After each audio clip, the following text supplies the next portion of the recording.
This is the BBC. This podcast is supported by advertising outside the UK.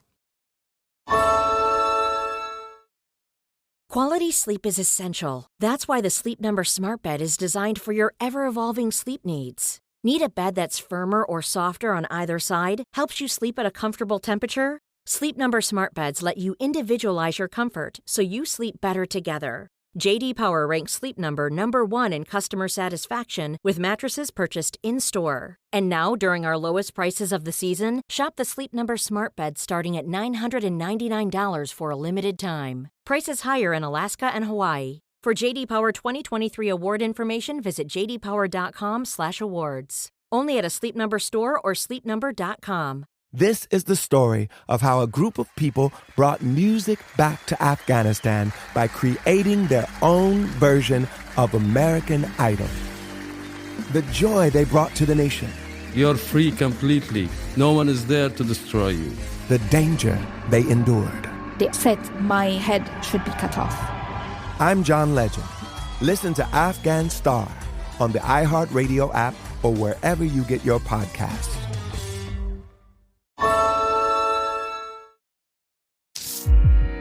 BBC Sounds. Music, radio, podcasts. Welcome to the food programme. I'm Sheila Dillon, and today we're asking some questions about the future of food. Can it all be lab-grown? Can a significant part of it be lab-grown? Have a listen.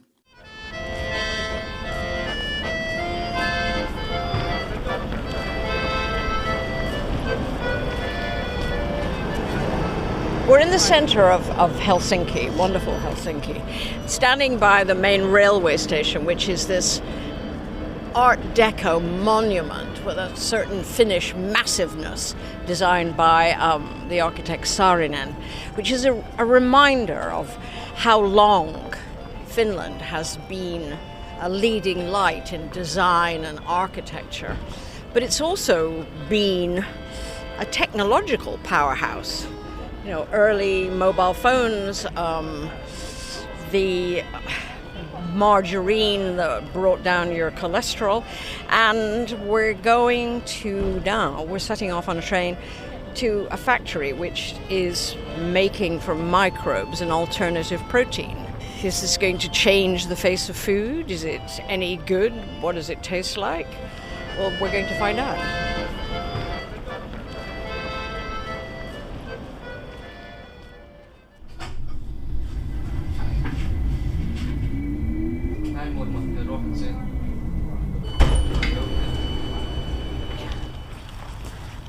Well, we think we've found it. We've come across the car park from the station. We got off the train in Vakala, and we think this is it, a black building in an industrial park. But we're not completely sure this is Solar Foods. No windows, no signs. Hello? Hello, is this Solar Foods? Yes, you're from BBC? We are, yes, thank you. There is actually a doorbell if you didn't notice. You can wait here. Here is our hall. Welcome to the food programme with me, Sheila Dillon, where this week we're journeying into the future, a future that's already here, or maybe not, in a factory built to house a new way of making alternative, lab-grown protein. Solar Foods facility certainly feels futuristic. There's a vast, empty, black marble reception hall. And in the distance, we can see a demo kitchen, all steel and black, also deserted for the moment. But first, a tour, which began the way all food factory tours begin, with hairnuts, protective lab coats, and at the start of the process. This is the main ingredient we have in the process. So instead of any kind of agricultural inputs, this is our input. So electrolyzer is a device where basically water is split with the energy from electricity to hydrogen and oxygen. So the main ingredient from here is hydrogen. Here we are not utilizing the oxygen, so oxygen from the electrolyzer is vented out. It looks highly energy intensive at this point. So this is the energy source for the whole process. So this basically is the one which replaces our need for any arable land. moving on. Juha-Pekka Pitkänen is Solar Foods' Chief Technology Officer, a scientist by trade and co-founder of the company. The ingredient that Solar Food makes is called Solein. It begins with a microbe found in a secret location on Finland's coast. It's then frozen and cultivated into vast quantities using the processes in this factory. From the electrolyzer, we went up to the 3rd floor to a machine previously found on Apollo 13 spaceflight. We're in the attic, which is just really this vast white-walled room with pipes in the ceiling. So this unit here is the direct air capture device, so DAC. I like to refer to Apollo 13 movie. So the chemistry is essentially the same as is the CO2 capture in the spacecraft in the early days and still now. Or let's say that this is the least mature equipment in our process. So everything that you will see today, so the electrolyzer, that has been used since like the 1930s. And then the bioreactors, so they are of course known for beer production. And then the rest of the process is essentially dairy. So there's like pasteurization, separation, homogenization, spray drying. So all of this is for dairy. But the DAC, these are not really available everywhere. The direct air capture, a sustainable source of CO2 harvesting, only accounts for around 10% of the factory's needs. The rest they buy as waste gas from a nearby power plant. Solar Foods Factory 01, where we are, uses 50 kilowatt hours of energy to produce 1 kilo of Solein. As a comparison, the average home in the UK uses between 5 and 10 kilowatt hours a day. The company buys renewable energy, mostly wind and hydro generated, so its overall carbon dioxide emissions are low. About 1.5 kilos for every kilo of Solein it produces. Comparing emissions is complicated, but according to a 2018 study published in the journal Science, that compares to about 3 kilos of CO2 for every kilo of peas produced and 204 kilos of CO2 per kilo of beef. Those figures in the journal Science are based on data from 38,000 farms around the world. But the nitrogen the factory needs is made in the same way as the artificial fertilizer used in conventional farming. That's using fossil fuels in a process that creates vast amounts of the potent greenhouse gas nitrous oxide. That's an issue we'll come back to shortly. So on to the next room, where the liquid microbial protein is blasted with air in a machine more commonly used to make milk powder. It was here I got a real sense of the scale of the operation.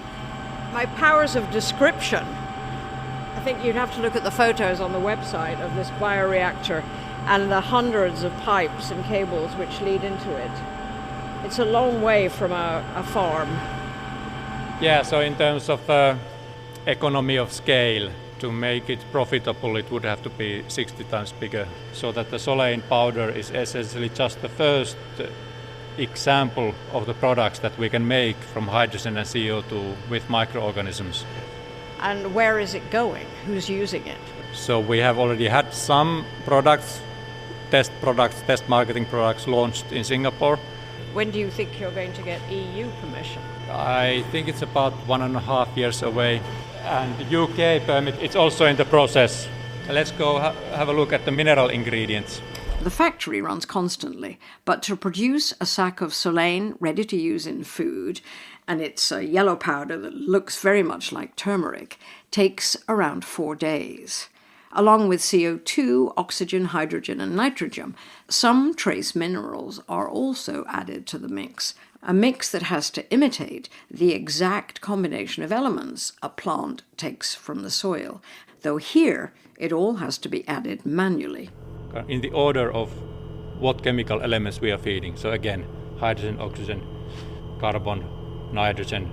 So then the next one is sulfur, phosphorus, magnesium, calcium, iron. Then there's like zinc, manganese, molybdenum, copper, cobalt, nickel, boron. So altogether close to 20. Where are all these from?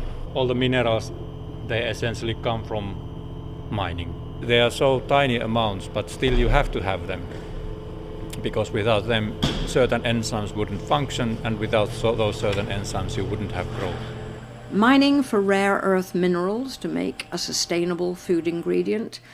Well, some questions about that later. This is a bit like walking into a brewery, isn't it? Yes. The huge steel tanks where the beer would be being made, but it's not beer.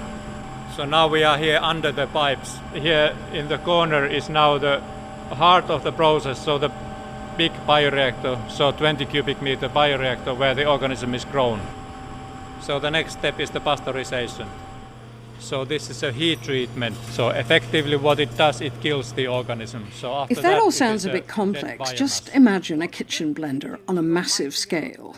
In goes the microbe, along with all the ingredients it needs to grow. Mostly hydrogen from the electrolyzer, carbon from the direct air capture and local waste plant, nitrogen made artificially, oxygen and those trace minerals. Whizzed up, the mixture is then heat treated or pasteurized, like most dairy milk. And that's where our tour ended. While this particular alternative protein is relatively new to the market, Solar Foods has one competitor in the US doing a similar thing.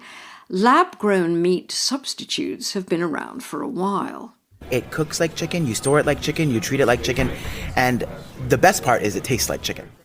Now, this place is the only place in Singapore, the only place in the world where cultured meat has been sold to paying customers. Now, it's not on the regular menu here, but it has been offered to some people as part of a tasting menu.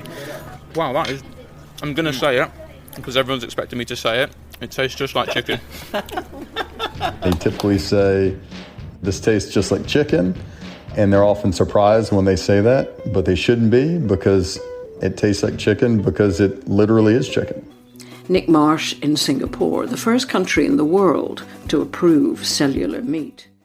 That was a clip from a food program I made in 2021, and we're sharing it because, well, not much has changed in the world of lab-grown meat. You could say it's gone backwards. The United States did join Singapore as the second country to allow cultivated meat to be sold, and Israel is now poised to do the same. But after some test runs in expensive restaurants, most cultivated meat sales appear to have been paused. Earlier this year in the tech magazine Wired, the CEO of Eat Just, the company making that lab-grown chicken that you heard being eaten in the clip, put this down to the prohibitively high cost of scaling up. North of $500 million, he's reported as saying. So, has the lab-grown meat star waned already? At a time when sales of meat alternatives are falling, what makes Solar Foods any more likely to succeed? Tour over, I sat down with co-founder Juha-Pekka to find out. What is it about your business model that's different, say, to Quorn or the Impossible Burger that will allow your company to scale and grow when others haven't, in fact? So rather than aiming for meat substitute, we aim for ingredient. So we would be kind of more business to business, so that they can make the meat substitutes, or they can make ice cream with Solein or pasta with Solein. Well, what's the nutrient profile? What do we know about whether it's good for us or not? So the amino acid composition, so of course it has mainly protein, so it's something like 70% protein. It's a complete protein. It's comparable to egg. Could you make a meat substitute out of this? I mean, I know you make a powder and that could be mixed in. For sure. Similarly as you can make meat substitute from soy protein or pea protein. The idea for Solein has been that we have not chosen only one food category. Some people might say that what you have is a product that would tie very easily into the global ultra-processed food market. I don't think that we would actually attenuate that processing problem. Solein actually contains more than just proteins, so it has, the yellow color comes from carotenoids, and then it has various B vitamins, it has minerals. Does it worry you that it might lead to a greater reliance on industrial food? Can we go back anymore? We are anyway reliant on industrial foods.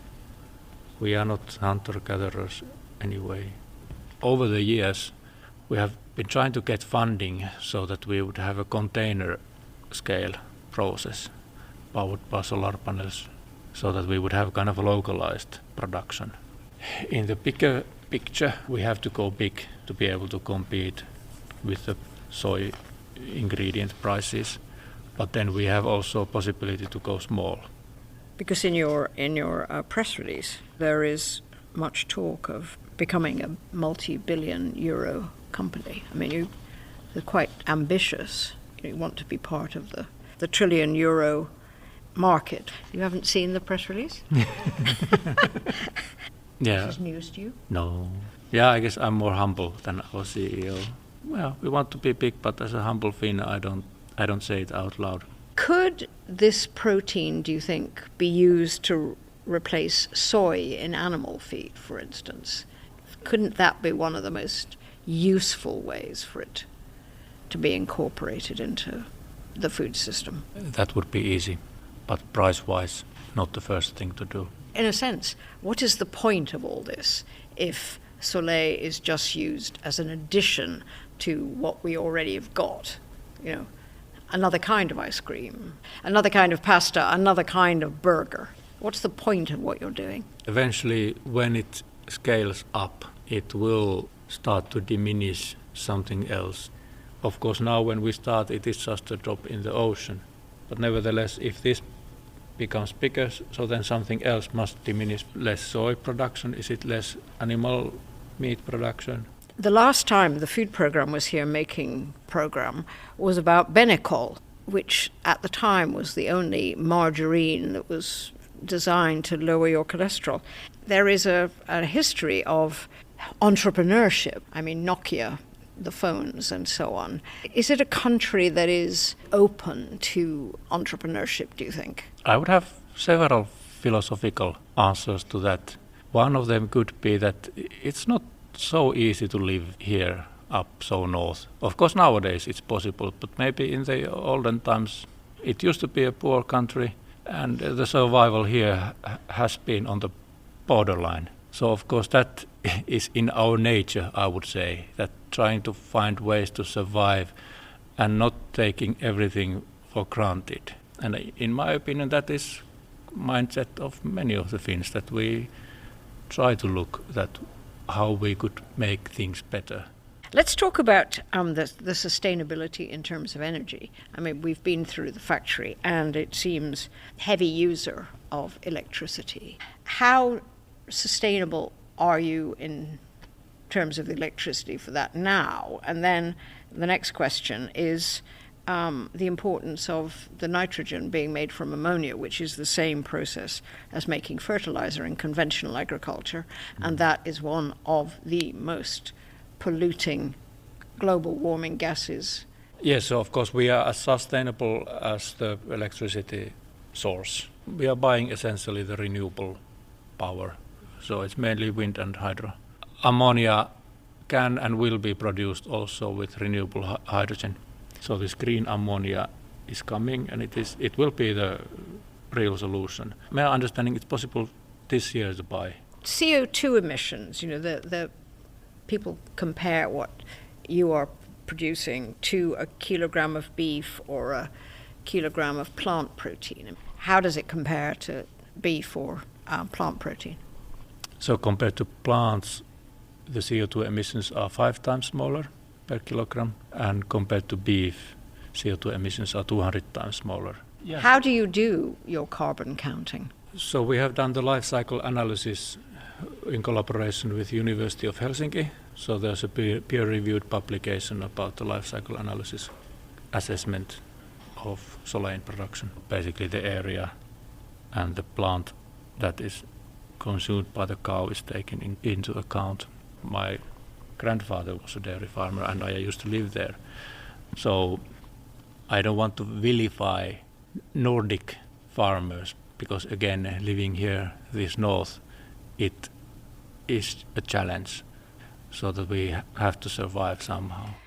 It seems there's still some room for cows. Good news for farmers. One of the most obvious benefits of lab-grown food is the tiny amount of land it takes up compared to, say, a soya plantation. So, should we be switching from ingredients produced on land or in concentrated animal feeding operations, CAFOs, as the Americans call them, to lab-grown food? Well, environmentalists such as George Monbiot certainly think so. But if lab-grown food comes to dominate our food system, what becomes of life in the countryside, the rural economy, traceable food? I called on Professor Tim Benton, who leads on food and sustainability at the think tank Chatham House, for his take on all of this. So growing protein on less land, using less water, emitting fewer greenhouse gases is all round a good idea. But of course, as with all of these things, it's not quite as simple as it seems on the tin. People typically eat too much protein. So in the UK, both men and women eat about 50% too much protein. So if we are going to reduce the footprint of our protein use, number one is we can just reduce the amount of protein that we eat without having to have an alternative.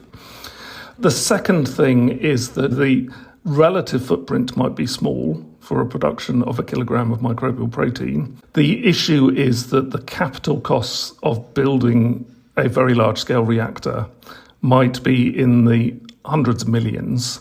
So scaling up to a very large extent so that you can substitute out large-scale animal agriculture, assuming people want to substitute it out. But whether or not they can provide significantly large enough amounts of protein to substitute out, as opposed to just kind of tweak some of the recipes in some of the big food manufacturing supply chains, is a big question that only time will tell. One of the things about alternative proteins is that they tend to be generic in formulation. It might go into cattle feed, or it might go into generic ultra-processed foods, biscuits and milkshakes and ice creams and so on. And all of that might make those ultra-processed foods cheaper and might encourage people to buy more of them rather than less of them. So therein lies the Jevons paradox, that by making things more available, it doesn't necessarily substitute. Does an alternative protein made in this way really have it seems from what you're saying it does, a much lower environmental impact than protein coming from cows? Yes. Yeah, I don't think there's any doubt about that, because effectively you can produce it with a very close to zero footprint. You can use renewable energy to do the electrolysis of stuff from air that goes into the system. You're using water, but relatively less water than you would do to grow the feed and for the cattle. And so the overall footprint is lower.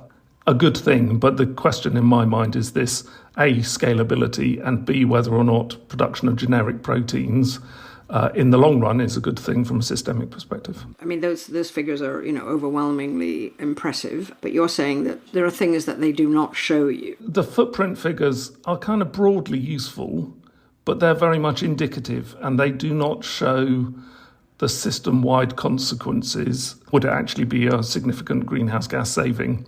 That is a question that is not answered by these relatively simple life cycle analysis type questions. So what should citizens, consumers, do with this information? I mean, is it as simple as you're saying, eat less protein? Is that it? But I mean, what does eating less protein mean to most people? Eating less protein is perfectly possible, given that most people overeat in the UK by about 50%. Obviously, elderly and youngsters growing have a higher protein requirement than people of my age.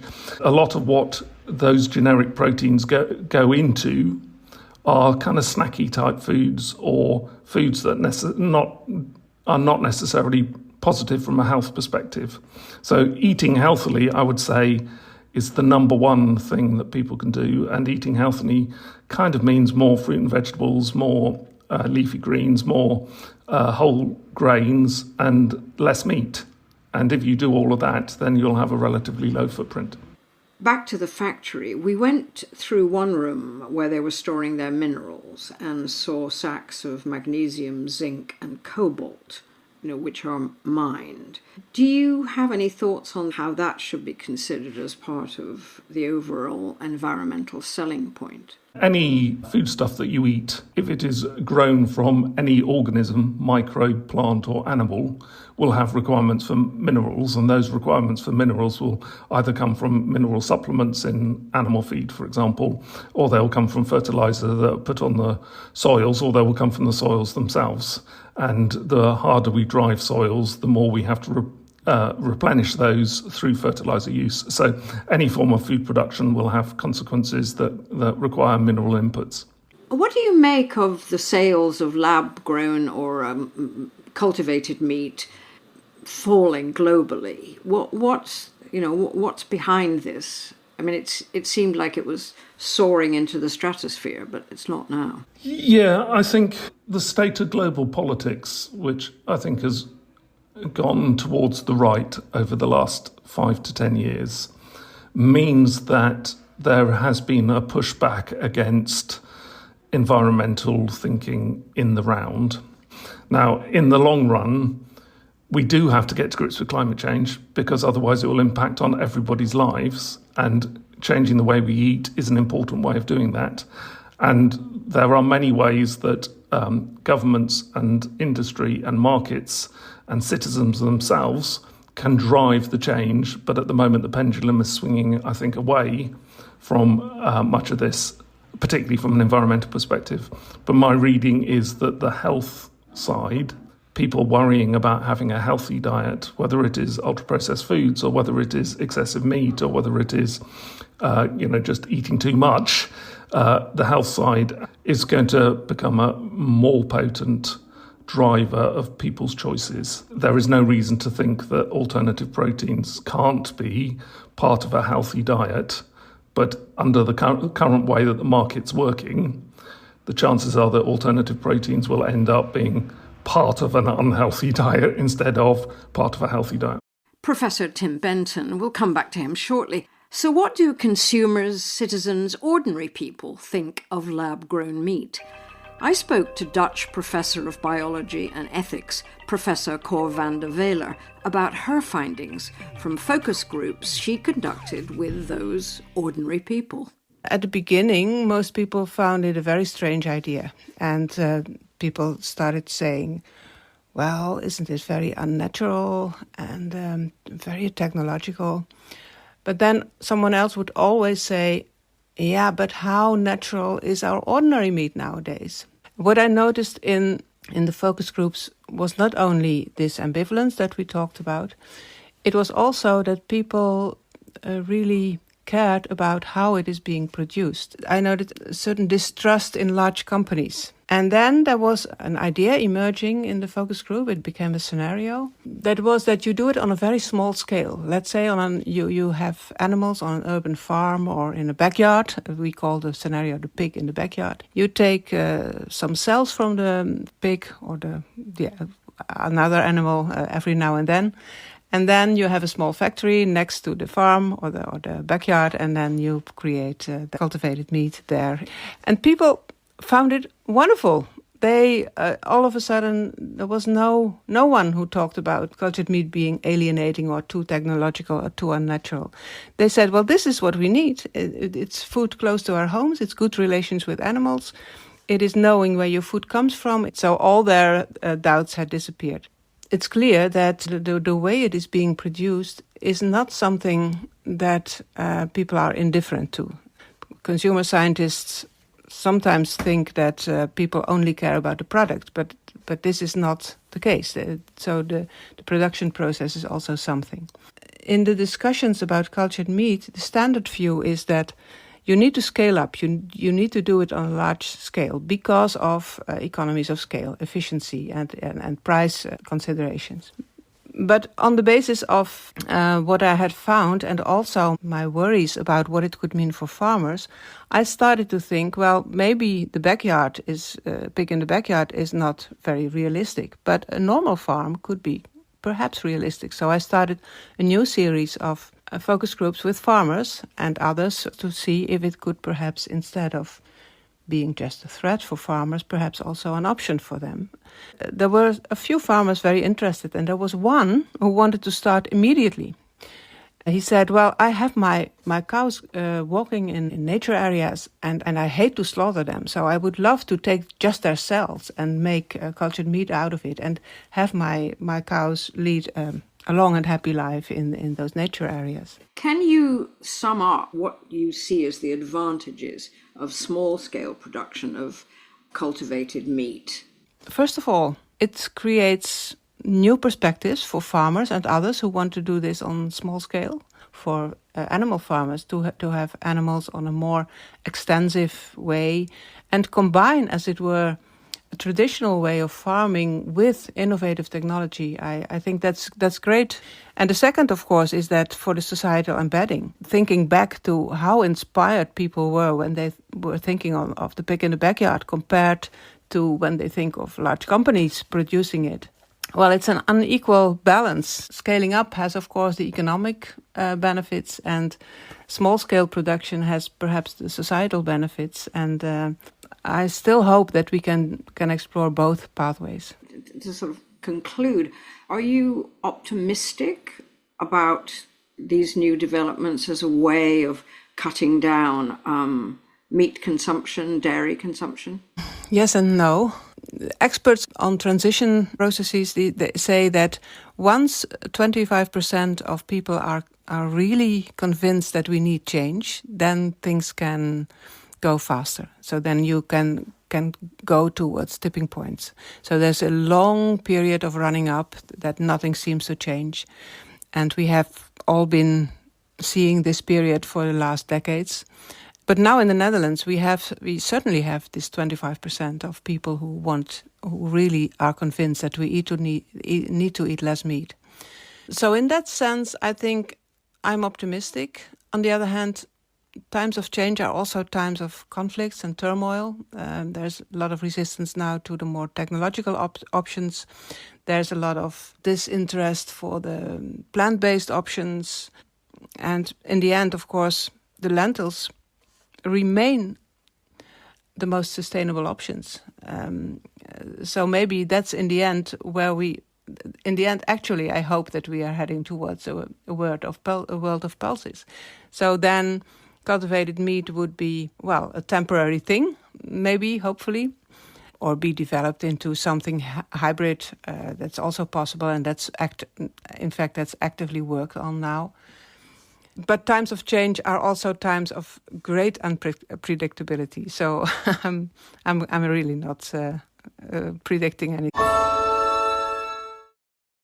Quality sleep is essential. That's why the Sleep Number Smart Bed is designed for your ever-evolving sleep needs. Need a bed that's firmer or softer on either side? Helps you sleep at a comfortable temperature? Sleep Number Smart Beds let you individualize your comfort so you sleep better together. J.D. Power ranks Sleep Number number 1 in customer satisfaction with mattresses purchased in-store. And now, during our lowest prices of the season, shop the Sleep Number Smart Bed starting at $999 for a limited time. Prices higher in Alaska and Hawaii. For J.D. Power 2023 award information, visit jdpower.com/awards. Only at a Sleep Number store or sleepnumber.com. This is the story of how a group of people brought music back to Afghanistan by creating their own version of American Idol.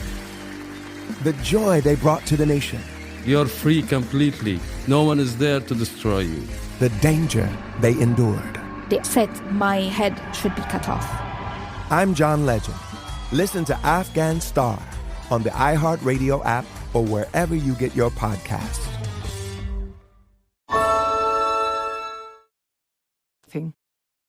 Prediction is a dodgy business, particularly when, as Tim Benton said, lab-grown foods are folded into the culture wars fomented by warriors on the edge of the political right. I recognize the threats that we're seeing from some of these elites throughout the world in places like Davos. I understand that they've put a target on the back of agriculture as being somehow driving all these problems. And in the state of Florida, we've put down the marker very clearly. We stand with agriculture. We stand with the cattle ranchers. We stand with our farmers. So the bill that I'm going to sign today is going to say basically, take your fake lab-grown meat elsewhere. We're not doing that in the state of Florida. That was Florida Governor and right-wing Republican Ron DeSantis banning lab-grown meat as a, quote, potential threat to the state's beef cattle industry. And that's an industry worth over $900 million annually. But while the sector fights an increasingly vocal farming lobby, it also has to convince consumers. What does this food actually taste like? Well, back at the Finnish factory, it was time to find out in that pristine black and steel demo kitchen that we'd spotted as we arrived. Chef Mika, is that right? Chef Mika, you've cooked something for us. Yeah. We're going to have a kind of lunch, right? Yeah, you're going to have a 3-course lunch. 3-course? Yes. With out of thin air Solein Yes. in each course. In every dish. The dining bar set for lunch was so immaculate, so shiny, so much in harmony with all we'd seen in the factory that I was nervous about what Solein-based food was going to look and taste like. But for a start, there is some bread where we replaced some of the flours with the Solein powder. There is 7% of the Solein in the bread. And there is also hummus with the bread. Shall I pass this down, though? Everybody else is sitting around. You have to have it too. Dry mouth. As a starting course, you're gonna have asparagus. White asparagus with hazelnuts and lemon thyme. So where does the Solein come in here? The Solein comes in sauce. Sauce made from hazelnuts, Solein, and that's about it. Sugar and salt. When you're usually making sauces, you add some sour cream or cream cheese. At this time I left the cream cheese and sour cream out and replaced it with Solein.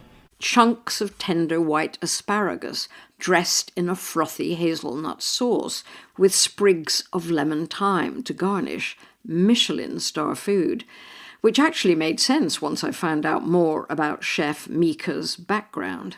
I mean, how long have you been doing this? I think this is my 3rd month, so not long. Before I was in a top-notch restaurant in Helsinki.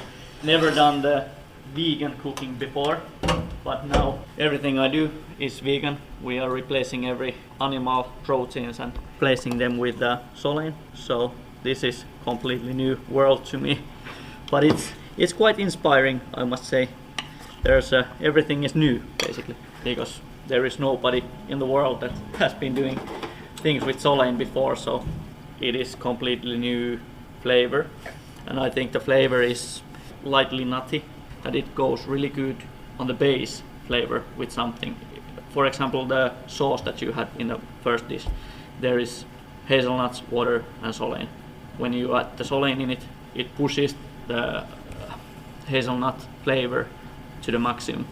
And while you are tasting the dishes, I'm gonna be making a pasta dough.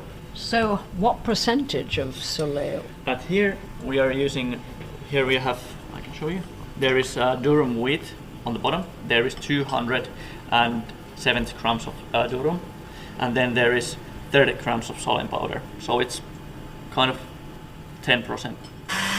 So through the machine it goes. The noise is the pasta machine that Mika is putting the Solein pasta through. And it's got much longer, much thinner. This is the last time it's going through. Yeah.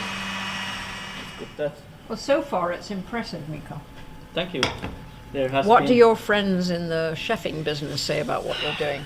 There has been a couple of chefs visiting here, and they has been suspicious at the start. They don't believe that this could work. But after I make this menu or something like this made out of Solein, they start to realize how easy it is to use. I think there is way more ways to use Solein than the regular protein powder or regular gluten-free flours or things like this. For example, I've been making macarons, like vegan macarons, but that is one good example for how to use this one. Well, there's an answer to my question, really, about how it seems like Solein would lock into the ultra-processed industrial system, and you are showing that that's not necessarily so. It doesn't have to be so.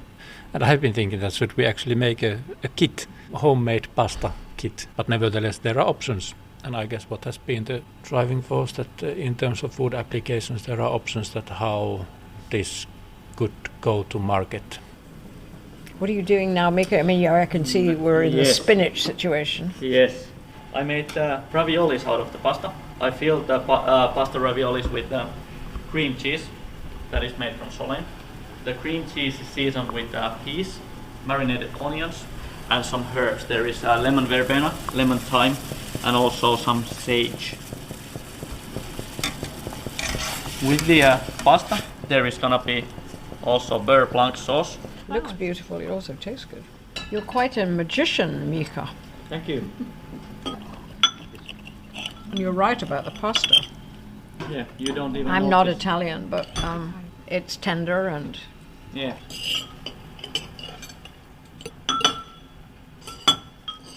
We cleaned our plates. It's really, really delicious.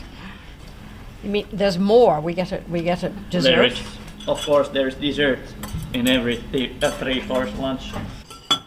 So, with plates scraped clean, and after a dessert of Solein ice cream, dairy-free, lemon-flavoured, and scooped over Solein meringue, it was time to take our leave. Well, thank you for coming. It was nice to have you. It was a great pleasure. I wish you well. Thank you. Take care. Yeah, okay, enjoy thanks very much.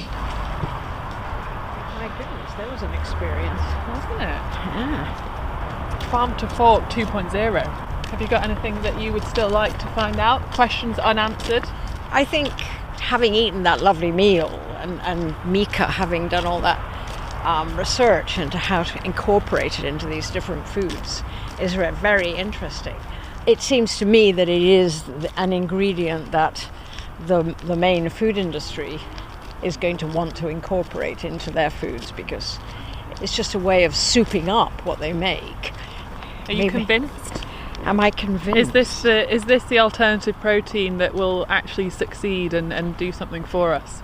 I'd say this is the one most likely to succeed. Why do you say that? Because of its basic nice taste. It's not full of additives. It doesn't have to be combined with the kind of additives that make people suspicious of industrial food.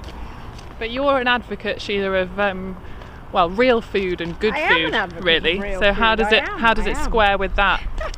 It doesn't make me question my basic premises, but given the world's reliance on monoculture of the feeds, you think maybe this is the one hopeful thing to move people away from that, although my cynicism says, nah, monoculture will go on. So does Solein have a future in our food system? Other than a food ingredient for manufactured foods, just what else could it offer us? Here's Tim Benton again with his own predictions. I think the world is changing very fast, and from the last 20 or 30 years of kind of expectation that we live in an ever-globalizing market where the world is at peace and we're just fighting amongst ourselves for economic growth, I think that era is increasingly going backwards.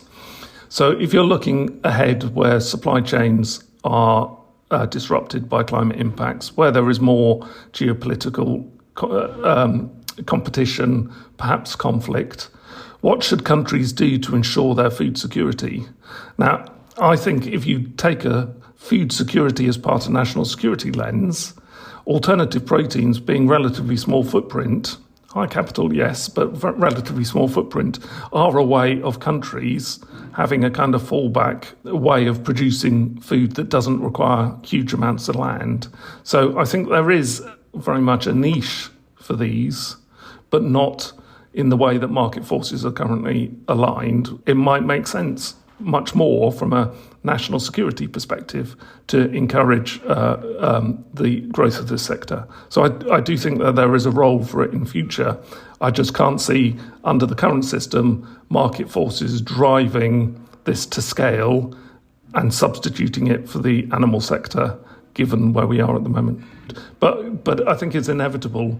If the world is going to become more volatile, we are going to have to start worrying about where does our food come from, and if our ports get blocked by storm surges, or if we are caught in the middle of trade wars or real shooting wars, it makes a lot of sense to say we ought to invest in this area because it is a lowland footprint area, and we can grow quite a lot of what we would need from a nutritional perspective for the population. So I do think there is a future where it plays an important role, very much so.